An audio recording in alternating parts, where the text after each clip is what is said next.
Hi, this is Dinesh Gangasani. Welcome to my channel. Think about this.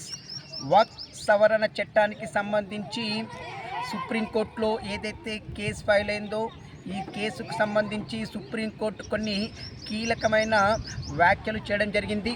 అదేంటంటే కోర్టులు నిర్ధారించినటువంటి వక్ఫ్ స్థలాలను ఎట్టి పరిస్థితుల్లో రద్దు చేయకూడదని, మరియు వక్ఫ్ బోర్డ్ కేంద్ర వక్ఫ్ మండలిలో ఎక్స్ అఫీషియో సభ్యులను ఎవరినైనా నియమించుకోవచ్చని, మరియు మిగతా మెంబర్స్ మాత్రం కంపల్సరిగా ముస్లింలే అయి ఉండాలని చెప్పేసి స్పష్టమైన తీర్పు ఇవ్వడం జరిగింది. ఏది ఏమైనా కేంద్ర ప్రభుత్వం ఇటీవల తీసుకొచ్చినటువంటి వక్ఫ్ సవరణ చట్టంపై దేశవ్యాప్తంగా భిన్నాభిప్రాయాలు వ్యక్తమవుతున్నాయి.